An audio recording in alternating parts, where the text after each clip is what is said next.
비가 조금 오겠습니다. 서울의 지금 기온은 7.6도입니다.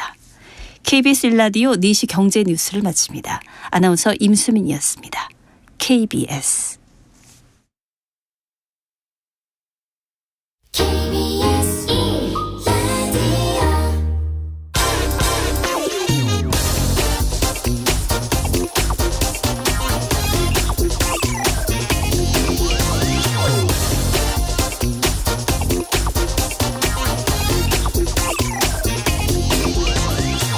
안녕하십니까. KBS 대표 프로그램 홍사훈의 경제쇼.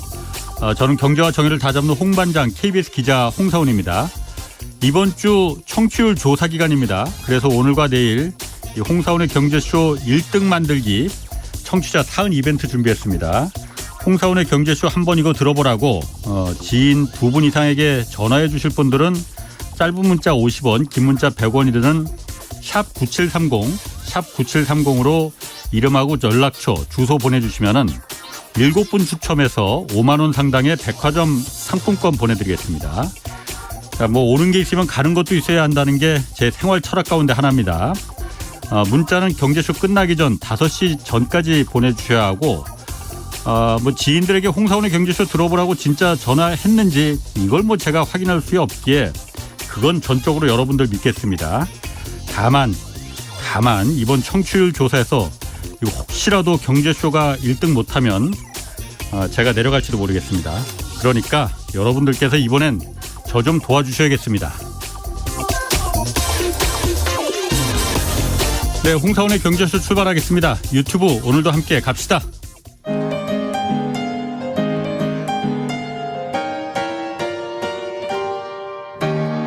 대한민국 최고의 경제 전문가와 함께합니다.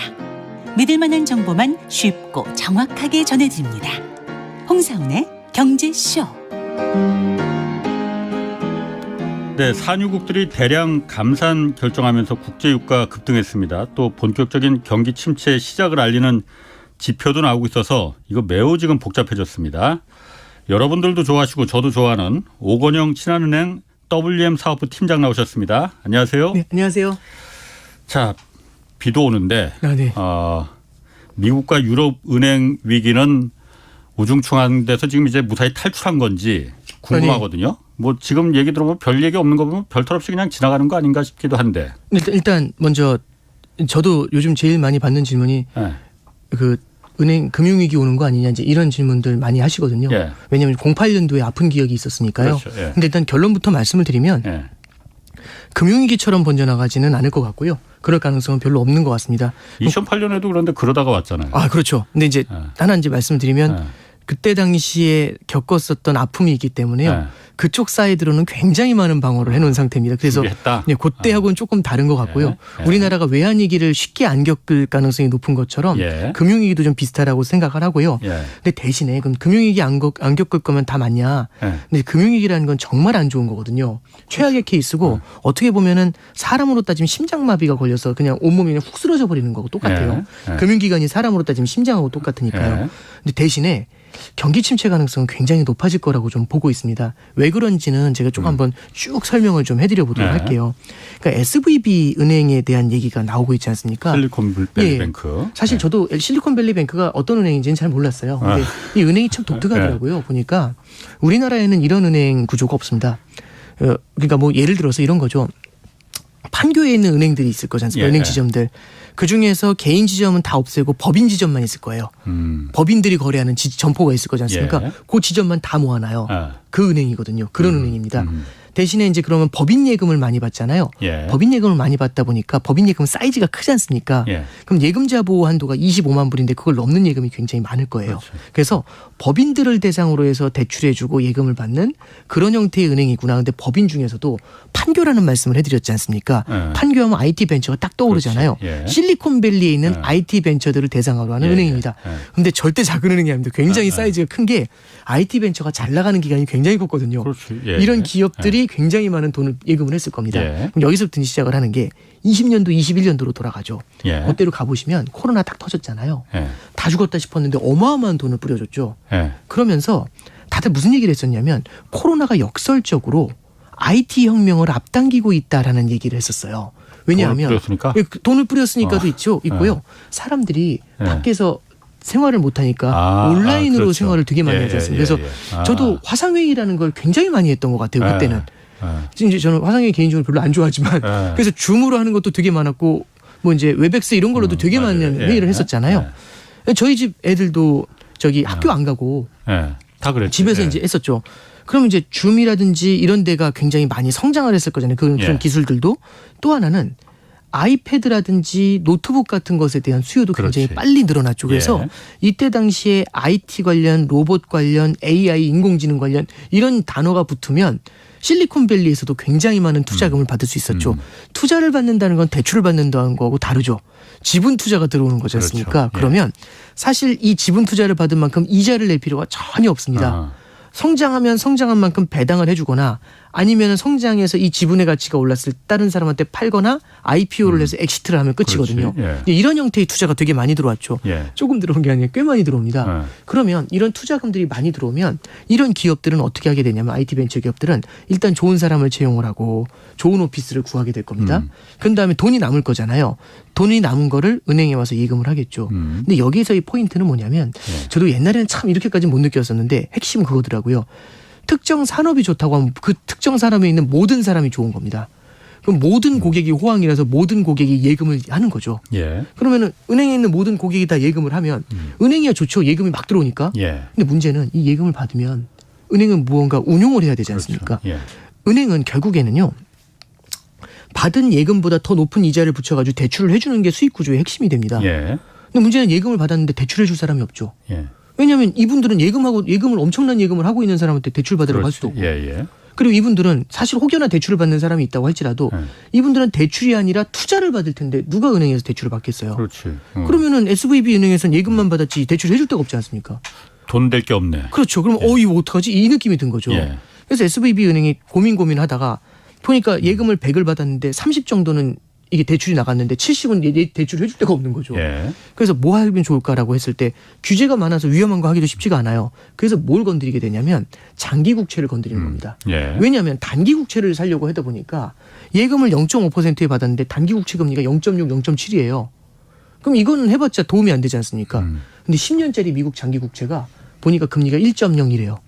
그러면 0.5에 그렇죠. 0.5에 땡겨서 1.0에 장기 국채를 사면 얘를 매년 1%씩은 들어오니까 그럼 어느 정도 좀 매칭이 되잖아요. 원래 은행들의 영업 방식이 그런 거잖아요. 그렇죠. 이제 그렇게 해서 보통 조금 더 높은 금리를 가져가지고 이제 영업 방식을 말씀해 주셨으니까 조금 영업 비밀을 풀면 은행의 수익 구조가 어려운 게 아니라 두 개의 스프레드를 먹습니다. 스프레드라는 게 뭐냐면 금리 차를 먹는 건데 단기 금리가 있고 장기 금리가 있잖아요. 어느 게 높을까요? 단기 금리와 장기 금리. 당연히 장기가 높죠. 1년 예금. 요즘은 뭐 그렇지도 않긴 하지만. 참 독특하죠. 그런데 이제 보시면 단기로 돈을 빌려가지고 장기로 대출을 해주는 거잖아요. 그래서 은행은 단기로 자금을 땡겨와서 장기로 대출을 해주면 단기와 장기의 금리 차가 있을 거지 않습니까? 요 금리 차를 먹어서 은행 수익 구조의 1은 장단기 금리 차를 먹습니다. 두 번째는 뭘로 먹냐면 은행의 신용으로 예금을 땡기죠. 왜냐하면 은행에 예금하는데 은행이 안전하니까 낮은 금리인데도 불구하고 은행이 예금을 하는 거지 않습니까? 그런 다음에 은행은 은행보다 신용이 낮은 차주한테 대출을 해주죠. 그럼 금리가 올라가지 않습니까? 그러면 은행의 신용금리로 땡겨와서 고객의 신용금리로 대출이 나가니까 이 신용금리의 갭을 먹겠죠. 이 두 가지가 예대 마진의 핵심이 됩니다. 근데 이제 여기서 보면은 이게 뭐 이왕 말씀 나왔으니까 SVB 같은 경우는 뭘 택한 거냐면 위험한 차주한테 대출해 주는 게 무서운 거잖아요.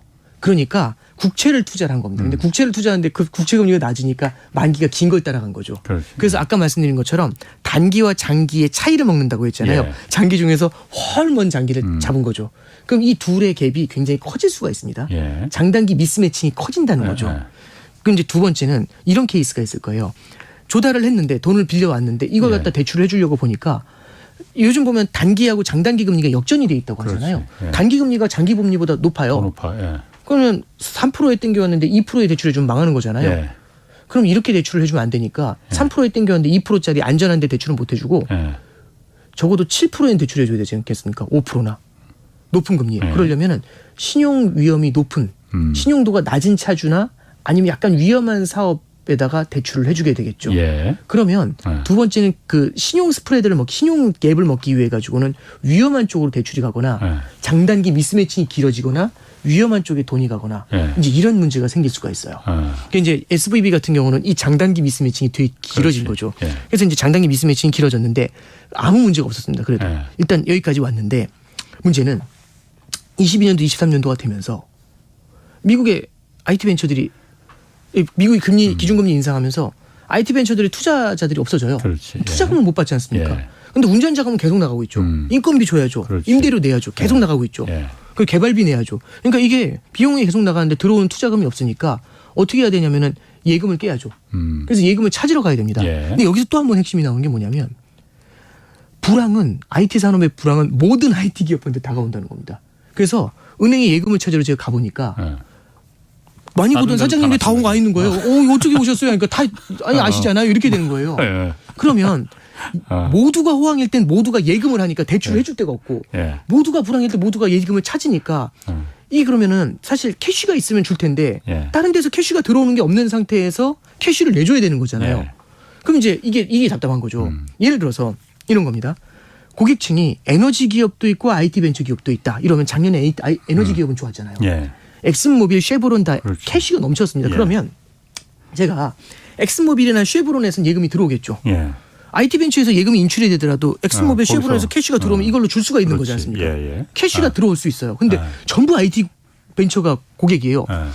이렇게 되는 거죠. 다 찾아가기만 하고. 그렇죠. 그럼 이제 어떻게 되냐면 빨리 예금 달라고 하면 예. 제가 얘 돈이 없어 못 드려. 이 순간 뱅크런이 터져요. 그렇지. 예. 이건 아니니까 예. 그럼 어떻게 되냐면 울며 겨자 먹기로 저기 있는 투자해놓은 10년짜리 장기 국채를 던져야 돼요. 예. 이걸 팔아야 되는 거거든요. 예. 근데 여기서 국채가 원금 손실이 나요. 그러니까 이게 이해가 안 된다고 다들 말씀하시거든요. 예. 어떻게 국채가 원금 손실이 나냐.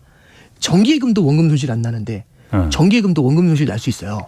어떻게 하면 정기예금 원금 손실이 나냐면 이렇게 하면 중간에 납니다. 해약하면은 그렇죠. 중간에 해약하면 위약금 나죠. 내지. 예. 위약금은 정기예금은 중간에 해지하면 위약금 없어요? 그냥 원금하고 아주 작은 소정의 이자를 받으실 수 있어요. 근데 이제 한번 잠깐 보시죠. 예. 이게 예. 정기예금은 중도해지가 되잖아요. 예. 국채는 중도해지가 안 됩니다. 중도해지 할 사람이 없죠. 그러면 국채는 누군가한테 팔아야 돼요. 그래서 그렇지. 잠깐만 생각해 보죠. 예. 정기예금도 중도해지가 안 된다고 가정해 보죠. 예. 안 되는 정기예금인데 중도해지가 안 돼요. 누군가한테 팔 수밖에 없어요. 예. 자, 근데 제가 10년짜리 정기예금을 1%에 가입했어요. 그죠? 예. 그래서 이제 연 1%에 10년짜리 정기예금 했으니까 10년간 안 찾아가도 되겠네. 예. 이러고 이제 집에 있는 다음날 아침에 일어나니까 뉴스에 미국이 금리를 폭등시켰대요. 엄청 올렸어. 지금 금리가 엄청 올랐대요. 그래서 깜짝 놀라서 은행 직원한테 전화한 거죠. 무슨 소리냐 이게. 그랬더니 오늘 예금 가입하시면 어제는 1%에 가입하셨지만 오늘 10년짜리 가입하시면 연 5%를 드린대요. 망했네. 망했죠. 근데 원금 손실 안 났지 않습니까? 근데 원금 망했잖아요. 손실 안 했지만은 기회 손실이 엄청나잖아요. 하루만 늦게 그렇죠. 그 예금을 했으면 5%. 내가 왜 그랬을까 이랬겠죠. 그래서 이제 은행을 찾아갔죠. 그래서 보니까 이게 여차여차해서 안 된다. 이거는 바꿔드릴 수가 없다. 예. 그래서 이제 제가 얘기한 그럼 이거 팔아달라. 이걸 팔아도 1%짜리. 근데 누가 이걸 사요?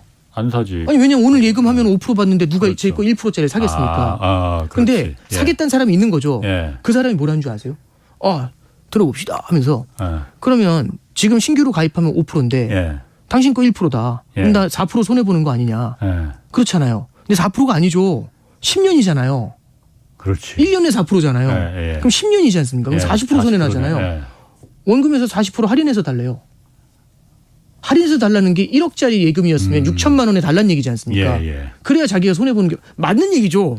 그래서 제가 그렇게 못 드리겠는데요 했더니 이 사람이 받으려는 사람이 그런 거죠. 그럼 안 받겠다고 자기.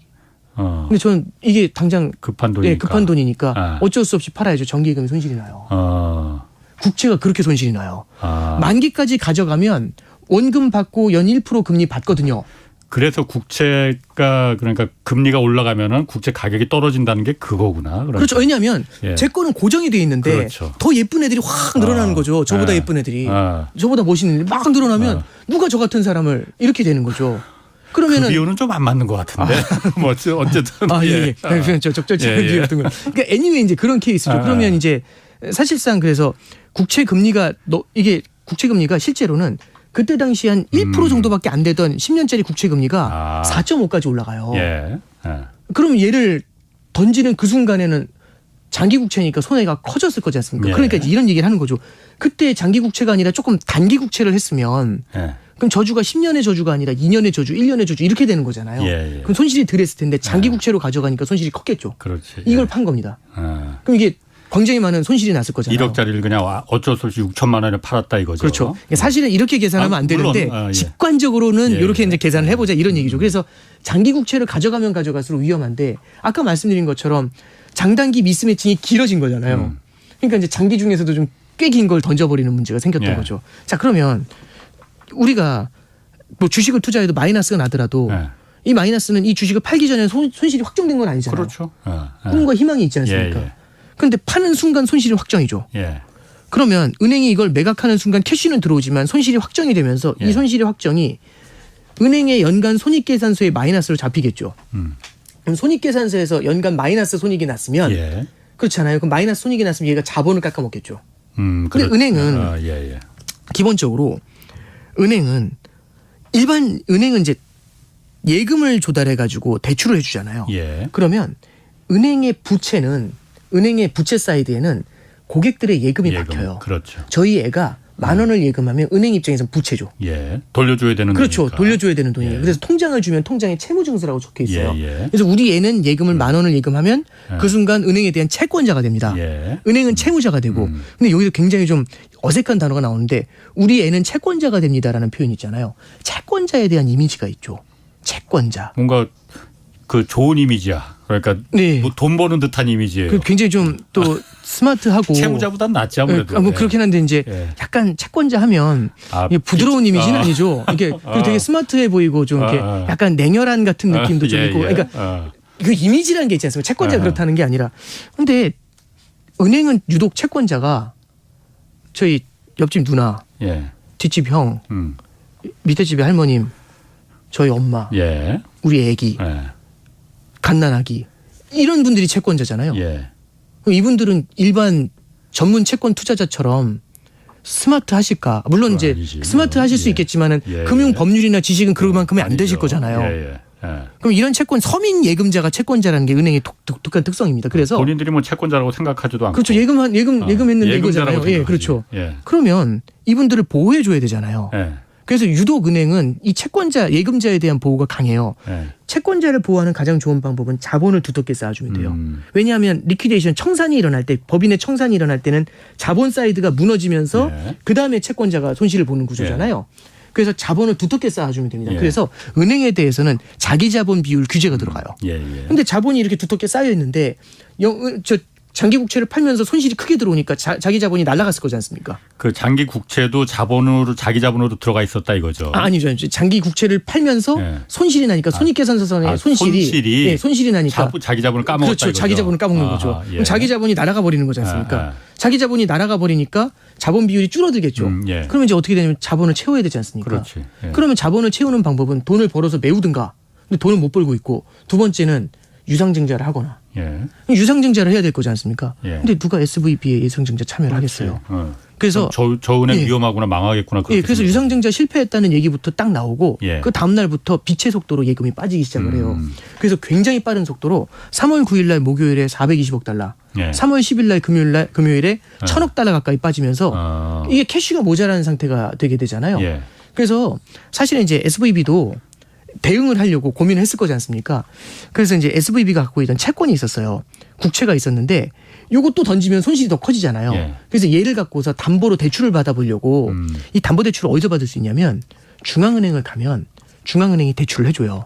재할인 대출이라는 게 있거든요. 예. 이 재할인 대출이 뭐냐면 은행은 기본적으로 어음을 할인하지 않습니까? 예. 기업이 가져온 어음을 할인해 주잖아요. 예. 그럼 어음을 할인하면서 캐시를 줬겠죠. 근데 어음을 갖고 있을 거잖아요, 은행이. 근데 예. 은행이 좀 칠칠치 못한 은행이 잘못해가지고 캐시가 모자라요. 예. 그럼 돈이 없어지니까 은행이 무너질 것 같으면 이 상업은행을 예. 이 어음을 어음을 다시 중앙은행에 가져가서 예. 어음을 줘요. 그러면 이제 중앙은행이 다시 한번 흔히 할인해 주는 거죠. 깡한다는 거 그거. 그렇죠. 예. 그래서 재할인을 해주는 거죠. 그래서 예. 재할인 대출을 해줘요. 예. 그래서 중앙은행을 찾아가서 다시 한번 대출을 받게 한 게 재할인 예. 대출이라고 해서 디스카운트 윈도우라는 게 있습니다. 재할인 창구라는 게 있어요. 거기서 대출을 해줘요. 그래서 예. 미국의 은행들도 중앙은행이 연준이잖아요. 예. 연준을 찾아가가지고 국채를 담보로 맡기면 예. 이거 좀 대출해 주세요 하면 한 다음에 대출을 해줘요. 예. 근데 대신에 좀 칠칠치 못한 은행이니까 내가 얘기했잖아. 잘하라고 했잖아. 예. 그러면서 너는 시장에서 알아서 해결하지 못하고 나한테 찾아왔으니까 페널티 해가지고 금리가 조금 높아요. 예. 이게 첫 번째고요. 두 번째는 이게 급전 대출이잖아요. 예. 기간이 되게 짧아요. 3개월이 안 돼요. 3개월만 대출해 준다. 네, 3개월 언더로 와요. 보통 한 달 이런 거죠. 예. 급하긴 하니까. 그래도 좀 기왕이면 많이 해주면 좋은데 그죠. 예, 그런 게 좀 있고 세 번째는 이게 국채 담보잖아요. 이게 장기 국채면 이 시가가 낮을 거지 않습니까? 이미 금리가 뛰었으니까 떨어졌을 거잖아요. 그럼 대출이 많이 안 나와요. 1억짜리가 6천만 원이 됐으니까. 그렇죠. 대출이 많이 안 나와요. 그래서 덜 받고 그다음에 마지막 제일 큰 문제가 뭐냐면 이 대출을 받으면 소문이 날 수가 있어요. 저 은행 그 대출 받았다. 위험하다. 그렇죠. 그러니까 저기 재할인 창구에서 서성거렸어. 이 얘기가 뭐냐면 저희가 홍길동이라는 사람 대출해 준 사람들인데 채권자인데 이제 제가 말씀드린 거죠. 그거 보셨냐고. 뭔데? 그러니까 저기 홍길동이가 저기 그 사채 회사 앞에서 서성거렸다고. 그럼 깜짝 놀라실 거 아니에요. 맞다고 저기 저 선글라스 끼고 있었지. 봤다고 걔. 그 느낌인 거죠. 연기도 잘하시네. 감사합니다. 그래서 이제 이렇게 되잖아요. 그래서 그럼 재할인 대출을 받을까 말까 고민했을 거지 않습니까? 근데 문제는 뭐냐면 빛의 속도로 빠지는 겁니다. 돈이. 옛날하고 달리 온라인으로 빼니까. 그래서 마치 저도 그 얘기가 기억이 나요. 어디 캠핑 갔을 때 장마철에 계곡에 물 불어나면 빨리 나와야 된다고. 돌아볼 것도 없다고. 그렇지. 왜냐면 한순간에 들어온다면서요. 우리 일어서서 들어온다고 하니까. 그러니까 이제 저는 그 느낌이었을 것 같아요. 이제 재할인 대출을 받을까 말까 그거 고민하는데 너무 많이 빠지니까 그냥 파산돼 버린 거지 않습니까? 그냥 무너져 버린 거잖아요. 그래서 이 속도도 굉장히 빠르게 진행이 됐던 거고요. 얘도 이제 어떻게 대응을 할까 우물쭈물하는 사이에 그냥 확 들어와 버렸던 그런 케이스라고 보시면 돼요. 이게 이제 SVB가 무너졌던 그 핵심이 됩니다. 그럼 얘가 무너졌던 사례를 갖다가 하나하나 추적해 보면 결국에는 재할인 대출을 못 받아서 무너진 거고 재할인 대출을 왜 못 받았냐? 이게 결국에는 손실이 많이 나서 이거 대출이 필요했던 거잖아요. 그럼 대출이 필요 없었으면 될 텐데 얘를 팔다 보니까 장기 국채를 매각하다 보니까 여기서 손실이 났기 때문에 재할인 대출이 필요했던 케이스가 된 거잖아요. 그럼 장기 국채를 갖다가 왜 그렇게 손해를 보고 팔았냐? 장기 국채를 샀으니까요. 근데 얘를 팔 수밖에 없었던 가장 큰 이유는 앞에서 예금의 인출이 너무 컸잖아요. 근데 만약에 어디선가 다른 예금이 들어왔다면 그런 문제는 없었겠죠. 그럼 이걸 역추적해 가면 이런 겁니다. 대형은행들 같은 경우는 고객층이 제한이 돼 있지 않고 굉장히 펼쳐져 있겠죠. 다양한 지역에 다양한 산업에 그다음에 단순히 예금 대출만 있는 게 아니라 투자 섹터도 있고 굉장히 다양해요. 그러면 이런 은행들 같은 경우는 자금 조달이 훨씬 더 대형 은행들은 원활하겠죠. 그리고 캐시도 많이 쌓아놨어요. 규제가 훨씬 세서. 그리고 이제 하나 더 말씀드리면 중소형 은행들이 미국의 중소형 은행들이 불안하다라는 얘기 나오니까 거기서 예금이 빠져요. 그 예금이 어디로 갔을까요? 대형은행으로 다 갔지. 그렇죠. 안전할 테니까. 대형은행 쪽으로는 사실은 얘네들은 캐시가 부족해가지고 얘를 팔아야 될 이유가 별로 없는 거죠. 그럼 대형은행이 파산한다? 그럴 가능성이 굉장히 제한적이라고 보시면 되는 겁니다. 그러면 금융위기하고 아까 이제 말씀을 이제 드렸었는데 금융위기 때는 이게 어마어마했어요. 리먼이 4위.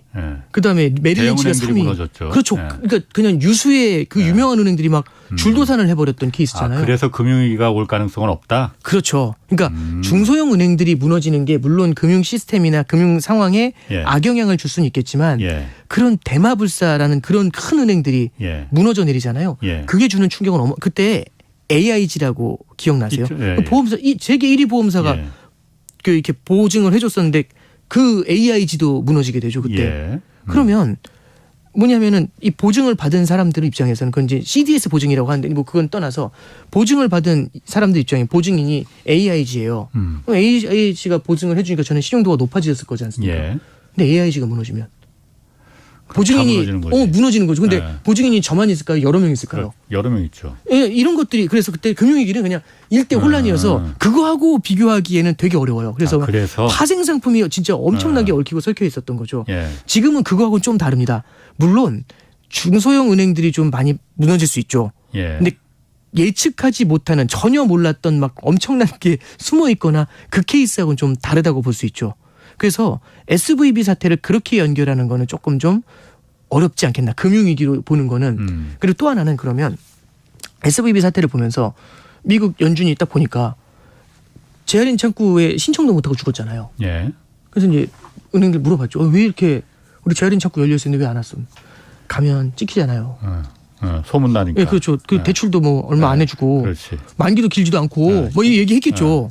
그래서 이제 연준이 뭐라고 하냐면 힘들었구나 라고 한 다음에 이렇게 이제 해주는 거죠. 첫째.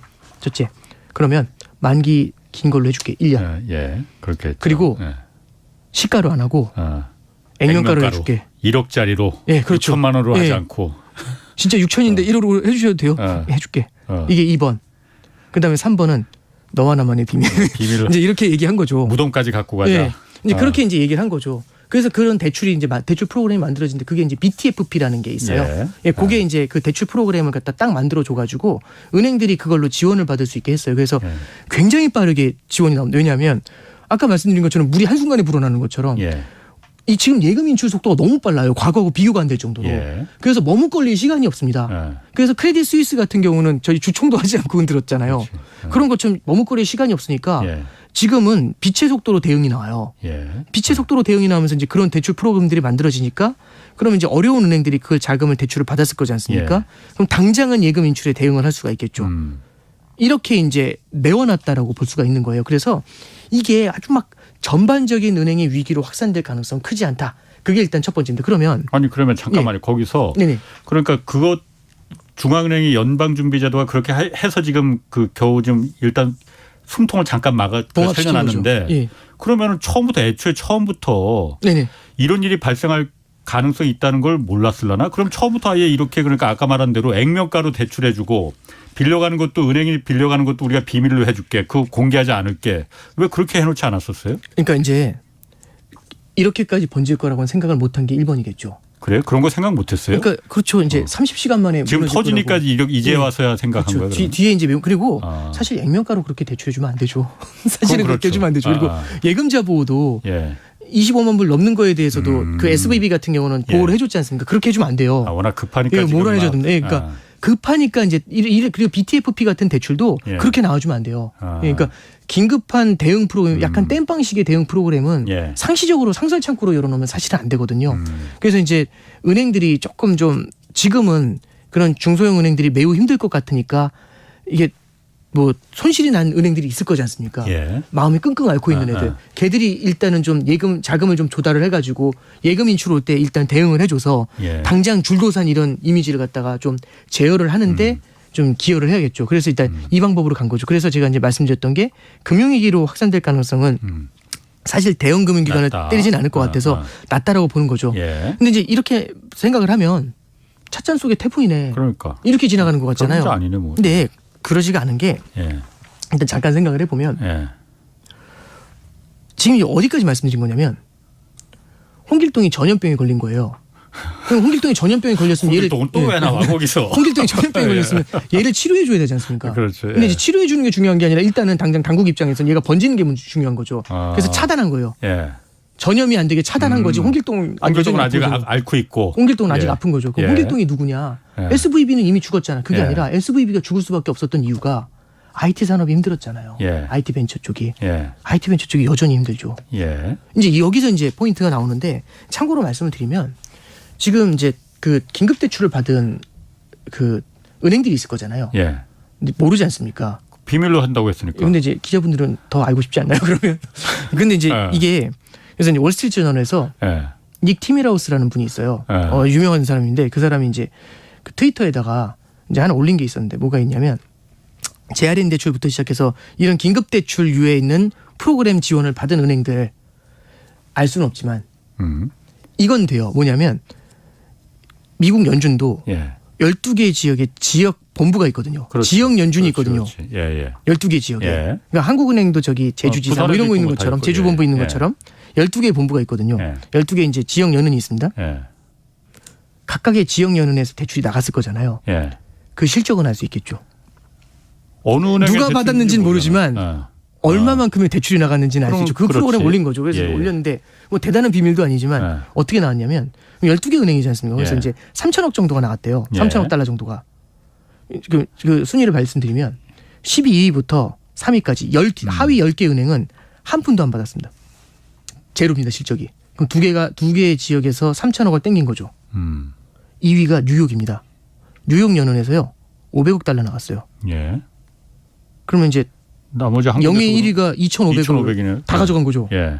영예 1위가 어디예요? 샌프란시스코입니다. 실리콘밸리.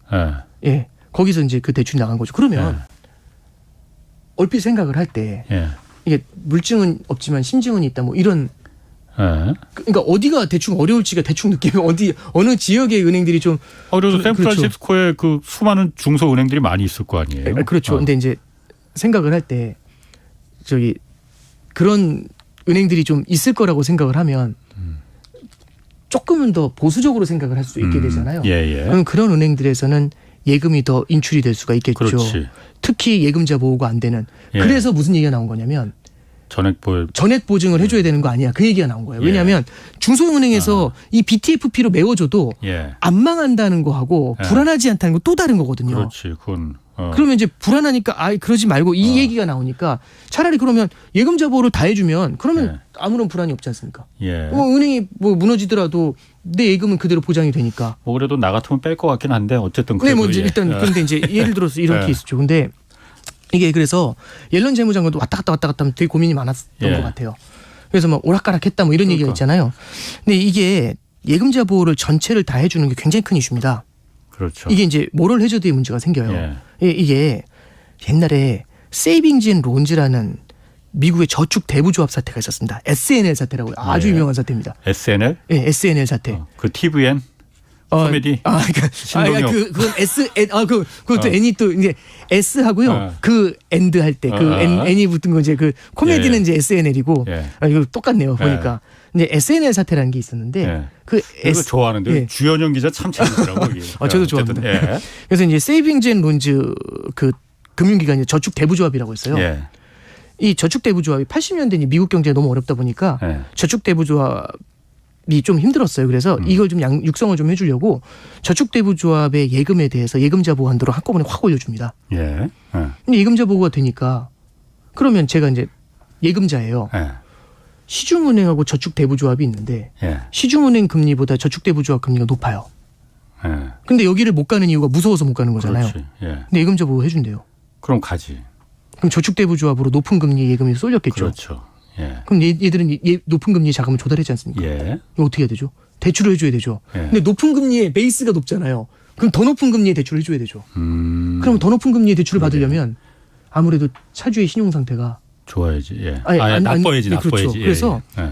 그때 당시 이제 어디에 대출을 많이 해주냐면 텍사스나 이런 지역에 유정 산업이나 이런 데다 대출을 많이 해줘요. 예. 그때 이제 석유 파동 당시에 이제 이 유정 개발 같은 걸 많이 예, 했었거든요. 예. 그러다 이제 85년도 12월에 사우디가 증산을 해버립니다. 예. 지금 감산한다고 난리인데 그때 증산을 했어요. 그랬더니 유가가 국제 유가가 30%에서 10%까지 폭락을 해버려요. 예. 3개월 만에. 예. 그럼 어떻게 됐을까요? 그 유정 산업이. 다 망했지. 그러면 대출해 준 게 부실이 됐겠죠. 그렇죠. 그러면 당연히 예금을 줄 은행이- 수가 없게 된 거지 않습니까? 예. 은행이 망했겠네. 그럼 이 예금에 대해서 보증을 해줘야 되지 않습니까? 예. 예금자 보호가 들어가 있으니까. 예. 그래서 이걸 결국에는 정부가 메워주게 돼요. 예. 그 메우는데 기간이 3년이 걸렸습니다. 그 저축대부조합 전국에 있는 저축대부조합 그때 막 1000개가 넘는 게 파산했거든요. 그걸 SNL 사태라고 합니다. 예. 그래서 미국 경제가 90년도에 침체를 겪어요. 예. 그래서 이제 그게 이제 그 SNL 사태인데 결국에는 이게 나중에는 이 예금 같은 거 다 메워주고 부실채권 처리하는데 국민의 혈세가 들어갔을 거지 않습니까? 예. 그럼 예금자 보호 전체를 해주다 보니까 국민의 혈세를 다 메운 거죠. 그러니까 이제 결국에는 모두를 구하려고 하니까 아무도 못 구한 거죠. 그렇죠. 예. 이런 일이 벌어지는 거거든요. 예. 그래서 예금자 보호를 갖다가 모두 다 해주겠다? 예. 이거 옐런이 선택하기 쉽지 않은 선택이 되거든요. 그리고 두 번째는 재원이 없어요. 그럴 재원이 어디 있겠어요. 지금 부채 한도에 걸려가지고 지금 그렇죠. 간당간당한데. 예. 그래서 이게 전체 은행에 대해서 예금자 보호를 한다? 이거는 아마 상당한 모럴 해저드의 리스크를 갖고 있을 겁니다. 아니 그 부분은 SNL 기억이 어차피 있어서. 미국 재무부도 처음에 옐런 장관이 네네. 그렇게 말했다가 그렇죠. 다음 그러니까 날인가 다시 번복을 한 거죠. 철회했다고.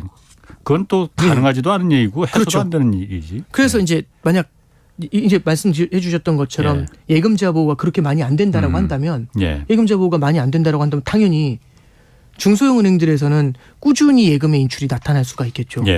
예. 그러면 중소형 은행들이 예금이 모자랄 거지 않습니까? 예. 게다가 예금도 모자란데 불안해라고 생각을 하면 예. 불안하지 않다는 걸 보여주기 위해서 우리 캐시 많아요. 이걸 보여줘야 되잖아요. 예. 그럼 대출을 많이 못 해주겠죠. 음. 그러면 IT 벤처가 힘들잖아요. 예. 그럼 이런 IT 벤처가 대출이 필요하겠죠. 예. 근데 거기 대출을 해줄 만한 은행들이 힘들어요. 제코가 석자예요. 그러면 대출이 안 나가면 이 은행도 힘들고 이 벤처도 힘들고 은행도 힘들고 벤처도 힘들고. 그게 경기 침체네. 그러면 IT 벤처는 예. 그 사무실을 바꾸겠죠. 싼 데로. 예. 사람을 많이 줄이겠죠. 그렇죠. 그러면 하반기엔 실업률이 올라갈 수 있습니다. 지금 그래서 그러니까 이제 그러니까 최근에 뭐 민간 고용 지표가 조금 이제 부실해진 거에 예. 대해서 이거하고 연결지으려고 하는데 그 정도로 신속하게 진행되는 건 아닌 것 같고요. 예. 근데 제 생각에는 이제 하반기로 접어들면서 점점 더 고용이 조금 이제 실업률이 좀 올라가는 구조가 나타날 것 같고요. 그리고 은행들의 대출이 줄어들게 되면은 IT 벤처뿐만 아니라 특정 지역 은행들한테 디펜던시가 되게 높은 그런 형태의 은행들이나 그런 형태의 산업들이 고전하는 양상이 나타날 수가 있거든요.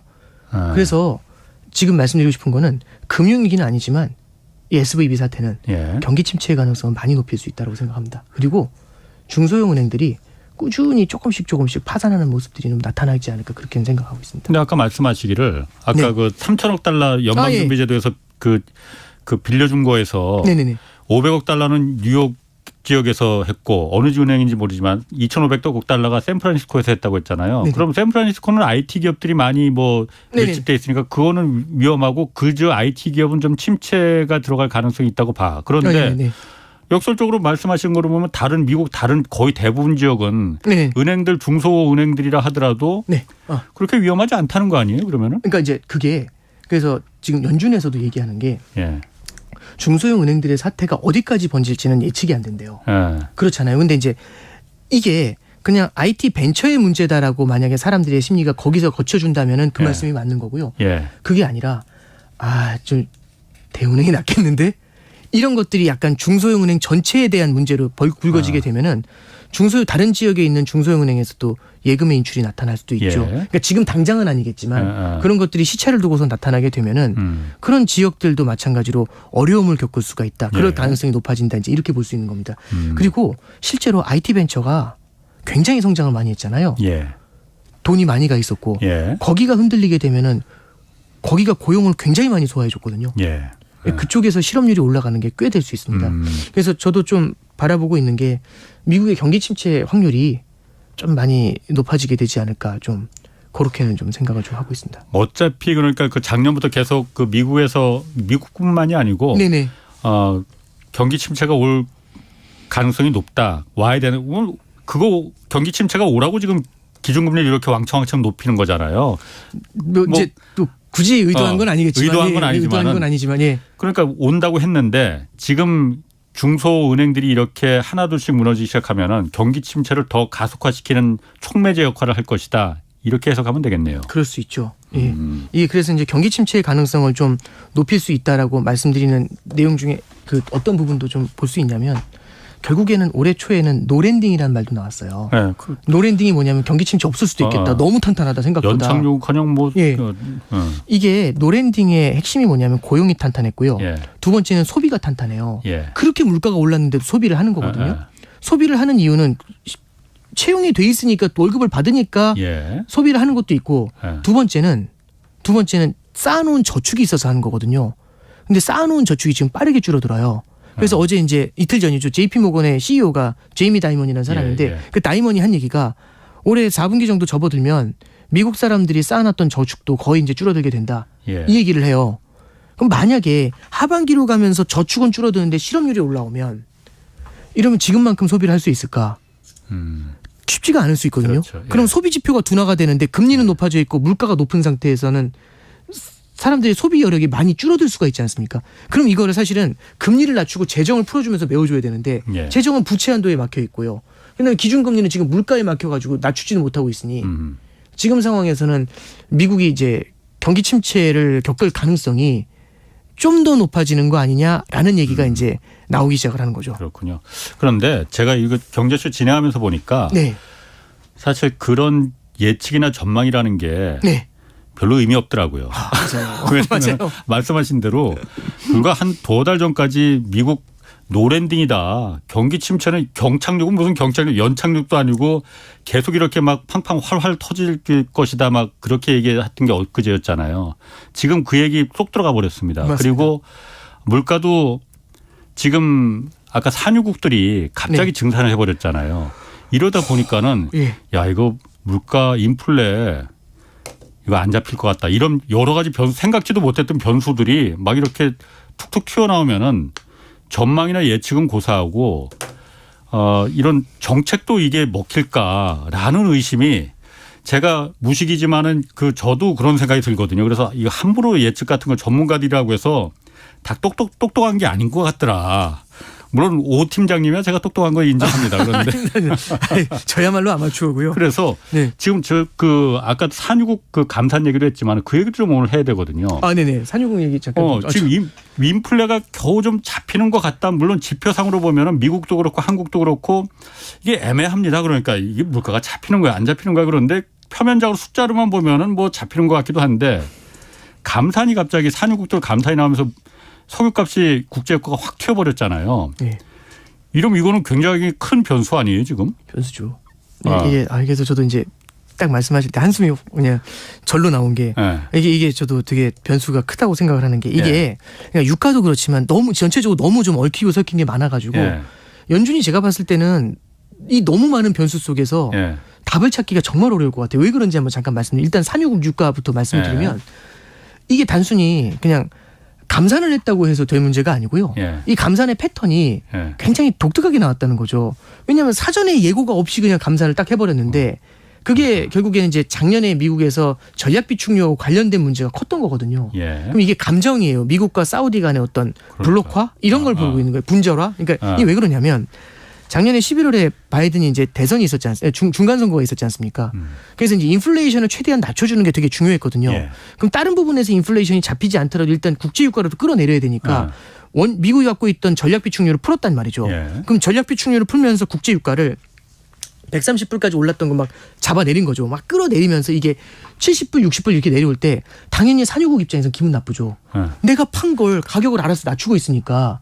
그럼 내 입장에서는 감산을 하는 게 맞잖아요. 근데 이제 미국에서 이제 그 에너지 장관이 했던 얘기 중에 하나가 70불 정도 되면은 다시 사드릴 겁니다. 이제 이런 얘기를 해요. 그 얘기는 어떻게 보면은 70불 정도가 마지노선이 될 수 있다는 얘기잖아요. 근데 이번에 은행 위기 터지면서 64불까지 내려가요. 그러면 그러면서 이제 그 에너지 장관 얘기가 당분간은 사드릴 생각은 없다. 왜냐면 이제 물가가 잡히기 시작했는데 그럼 이게 되게 산유국 입장에서는 배신감을 느낄 수가 있지 않습니까? 그래서 이것 때문에 감산에 들어갔다. 근데 감산에 들어가는 게 사우디 혼자 들어가는 게 아니라 몇 개 산유국이 연합이 돼서 들어간 거잖아요. 그러니까 다 같이 뭐랄까요, 좀 화났다. 이제 이 컨셉이 첫 번째가 될 수가 있어요. 그리고 이제 두 번째는 뭐 해치 펀드들을 갖다 혼내주기 위한 거다. 이제 이런 얘기도 있는데 뭐 그것도 이제 그렇다 치고 그럼 중요한 거는 지금 원유 시장에서 이 가격을 안정시킬 수 있는 헤게모니가 흔들리고 있다라는 게 저는 되게 포인트인 것 같아요. 그러니까 뭐냐면 지금 오르더라도 또 나중엔 안정이 될 거야가 아니라 와 이것도 불안하네 이거죠. 이것도 예측 불가로 오르네. 이제 이 생각이 드는 거죠. 그래서 그 발표가 나자마자 하루 만에 유가가 6불씩 뛰어요. 73, 4불 하던 게 80불로 한 번에 올라오거든요. 그러면 결국에는 물가를 안정시키기 위해서는 유가가 더 내려와 줘야 되는데 유가가 더 내려오라고 하려고 할 때마다 감산이 터지게 되면은 내려오는 속도가 느려질 거지 않습니까? 그럼 물가가 안정이 되는 건 맞는데 안정되는 속도가 빨리 내려왔으면 좋겠어요. 지금 감기가 인플레이션이란 감기가 빨리 나왔으면 좋겠는데 내려오는 속도가 늦어질 수가 있죠.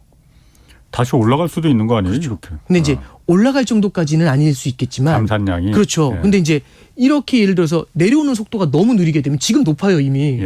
물가가 안정되는 속도를 갖다 지금 그래도 이제 탄력을 받았으면 내려와라 하는데 다 이 모양이 된 거죠. 그러면 와 목표 달성하는데 2%라는 물가 목표에 지금도 24년 말이나 돼야 도달한다 하고 있거든요. 내년 말이나 돼야. 근데 그걸 더 늦어질 수도 있지 않습니까? 그러면 한숨이 훅 나오는 거죠. 그럼 이제 원유 시장에서도 물가 안정에 발목 잡는 애, 빠른 물가 안정에 발목 잡는 애가 생긴 거고 두 번째는 아까 SVB하고도 연관해서 잠깐 생각을 해보시면 이게 있어요. 지금 이제 그 은행들이 대출을 상업용 부동산도 해줬을 거지 않습니까? 만약에 상업용 부동산 가격이 떨어지면 임대료가 낮아지겠죠. 임대료가 낮아지면 물론 이제 주거용 임대료가 더 크지만 임대료가 낮아지면 물가 안정에 도움이 될 거지 않습니까? 임대료가 낮아지면 그렇죠. 임대료 낮아져라 이 얘기하고 있는데 임대료가 낮아지면 주택 가격 떨어지고 상업용 부동산 가격이 떨어져요. 그러면 임대료 물가가 안정돼서 좋다 이것도 있겠죠. 박수치고 좋아할 수도 있지만 다른 한편에서는 은행이 또 올 수 있죠. 은행이 이제는 그게 수면에 올라와 있는 거지 않습니까? 그렇지. 그러면 물가를 바라보면 임대료가 떨어져야 되고 은행을 바라보면 임대료가 안정이 돼 있어야 되고 어느 게 맞을까요? 엉거주춤할 것 같지 않으세요? 그러니까 그래도 물가가 먼저 아닐라나. 하나만 더 말씀드릴게요. 중고차 가격이 물가 끌어올릴 때 꽤 큰 영향을 주거든요. 중고차 가격이. 작년에 그래서 중고차 가격이 엄청 엄청 올랐잖아요. 올랐어요. 그때는 뭐 신차들이 생산도 잘 안 되고 그랬으니까. 그럼 중고차를 사야 될 때 돈이 모자랄 거지 않습니까? 비싸니까. 그러면 대출을 받아서 사요. 이게 이제 오토론이죠. 중고차 대출. 근데 이제 이 오토론의 대출이 꽤 나갔대요. 그럼 중고차를 담보로 산 거잖아요. 중고차 가격이 내려가야 물가가 안정이 되죠. 그렇죠. 중고차 가격이 내려가면 그 차주들은 어떨까요? 물가가 안정돼서 좋아할까요? 아니면 담보 대출 받았는데 가격이 떨어져서 안 좋아하지 당연히. 그러면 그 대출을 해준 차주도 힘들겠지만 대출을 해준 은행도 결론은 다 은행의 어떤 그 금융 불안정 이거로 다 귀착이 되네요. 이제 이 귀착이 된다라는 표현보다는요. 그러면 은행 시스템에 대한 불안이 만약에 계속 남아 있으면 뭘 하나 해볼 수가 없는 거죠. 뭘 하나 해볼 수가 없는 거예요. 약간의 성장 둔화도 은행 시스템을 뒤흔들어 버릴 거라는 고민이 되면 그럼 너무 무서워가지고 연준이 운신의 폭이 정말 좁아지는 거죠. 연준의 첫 번째 목표는 물가도 아니고 금융 시스템 안정이죠. 예, 그렇죠. 그러니까 이제 그래서 결국에는 지금 이제 유가 나왔을 때 제가 한숨을 쉬었던 이유가 이런 이슈 때문에 연준이 생각보다 이제 자기들이 생각하는 것처럼 물가 안정을 위한 목표로 해서 계속 오락가락 해버리면 그러니까 지금도 되게 오락가락 하거든요. 좌회전 깜빡이놓고 우회전하고 막 이러거든요. 그러니까 이제 그러면 신뢰도가 더 떨어지잖아요. 그러면은 이 인플레이션을 제압하는 그 뭐랄까요 리더십, 카리스마 이런 게 많이 줄어들게 되고 그러면 그만큼 시장이 물가 안정을 위해 따라오는 속도가 느려질 수가 있어요. 그러면은 물가가 내려가는 속도가 성장이 둔화되는 속도보다 물가가 내려가는 속도가 느릴 수 있거든요. 그럼 성장은 죄송합니다. 죄송합니다. 제가 죄송합니다. 괜찮습니다. 내가 더 깜짝 놀랐어. 죄송합니다. 그래서 물가가 이렇게 뭐냐면 이제 성장은 빠르게 내려갔는데 저성장 기조에 들어와 있는데 물가가 너무 조금 천천히 내려와서 여전히 고물가 기조에 남아 있으면 이게 스태그플레이션이 됩니다. 그래서 이게 저도 그래서 이번에 이제 산유국 이거 터지는 거 보면서 이게 또 유가를 또 미국의 생각처럼 또 리더십 갖고서 한없이 또 낮추는 것도 태클 잡히네 이제 이 생각을 하니까 생각보다 인플레이션이 내려오는 속도가 느릴 것 같아요. 그러니까 물가가 안정되는 방향으로 가는 건 맞을 것 같아요. 근데 우리가 생각하는 것보다 그 속도가 느릴 수가 있어요. 그러면 물가 불안이 남아 있는 상태잖아요. 그러면 경기 부양을 과감하게 하기가 쉽지가 않아요. 그래도 말씀하신 대로 네네. 그 금융 시스템이 불안해 은행들이 불안정해지는 거는 연준이 절대로 그거는 첫 번째로 그 막아야 되는 그럴 거라고 생각하지 않겠어요? 당연히 막아야죠. 그래서 이제 뭐 부동산 잡을 때도 부동산 가격이 막 올라갈 때도 금리 인상으로 잡으면은 타격이 크지 않습니까? 그래서 그렇게 안 잡고요. 부동산 가격이 올라갈 때는 금리까지는 못 건드리고 뭐 DSR 규제, 뭐 핀셋 규제 뭐 이런 거 하잖아요. 세금 규제. 그래서 지금도 은행들한테 뒷창구를 열어가지고 BTFP 같은 걸로 해줘가지고 미세적으로 조정을 하고 있는 거잖아요. 그래서 예금자 보호도 해야 된다 말아야 된다 막 이런 얘기가 나오는 거고 그래서 긴급할 때는 해줘야 된다 이런 얘기가 나오는 거고요. 그래서 일단 이렇게 보시면 됩니다. 금융시장은 지금 뭘 기대하냐면 연준의 금리 인상이 끝나는 걸 오매불만 기다리고 있잖아요. 연준의 피벗 그것만 기다리거든요. 그러면 금융시장에서 작년에는 어떻게 작업을 했냐면 성장이라는 애를 이렇게 딱 인질로 잡은 다음에 총을 겨누면서 얘 쏜다 이렇게 얘기한 거죠. 빨리 피벗해 쏜다 이렇게 한 건데 연준이 얘기한 거죠. 쏴. 성장 일정 부분 포기하겠어. 이렇게 얘기한 거죠. 물가를 잡기 위해서. 그랬더니 이제 깜짝 놀란 거죠 시장이. 너무 놀랬죠. 그럼 얘 던지겠죠. 얘 던진 다음에 무언가 다른 인지를 찾아야 되지 않습니까? 눈빛이 돌아갈 만한. 그래서 인지를 딱 잡았는데 금융안정이라는 인지를 잡고 딱 이렇게 총을 겨누는 거죠. 성장이라는 인질로는 안 되니 금융은행을 인질로 잡았다. 그래서 이제 이 금융안정을 딱 인질로 잡아서 이렇게 겨누는 거죠. 그러면 이제 여기서 눈이 돌아가지 않습니까? 이거는 구해줘야 되니까. 그러니까 이제 눈이 돌아가시는 걸 보면서 여기서는 너무 즐거워하니까 주가가 막 뛰고 이러잖아요. 근데 이제 여기에 대한 대응이 그래서 이제 여기 BTFP 같은 걸 하면서 이제 여기다 이제 보호막을 씌워주고 유치한 비유지만 인질한테 이제 보호막을 씌워주고 이렇게 가는 거죠. 그러면 금융 안정은 미세 조정으로 메워주면서 물가의 안정을 꾀할 텐데 물가의 안정을 꾀하는 과정에서 문제는 성장이 둔화되는 모습이 나타나게 되니까 그럼 이제 세 가지를 가져가야 되잖아요. 성장, 물가, 금융 안정. 연준은 물가와 금융 안정을 택하면서 성장을 약간 좀 어쩔 수 없이 조금 놔줘야 되는 문제가 생기니까. 그래서 경기 침체가 그 패턴으로 좀 그 패턴으로 그걸 좀 그러니까 그렇게 간다는 게 아니라 네. 그럴 가능성이 있다 이제 이렇게 이제 말씀드리는 거죠. 알겠습니다. 네네. 그런데 이게 사실 산유국들 감산이 갑자기 이렇게 한 것도 돌발 변수였는데 또 다시 무슨 변수가 생길지 사실 예상이 잘 안 저도 갑니다. 예측이라는 게 참 애매하다고 봅니다. 네. 자, 오건영 신한은행 사업부 팀장이었습니다. 고맙습니다. 네, 감사합니다. 오늘 5만 원 백화점 상품권 당첨되신 분은 개별 연락드리고 홍사원의 경제쇼 홈페이지에도 올려놓겠습니다. 내일도 계속되니까 기대해 주시고 지금까지 경제와 정의를 다잡는 홍반장 홍사원의 경제쇼였습니다.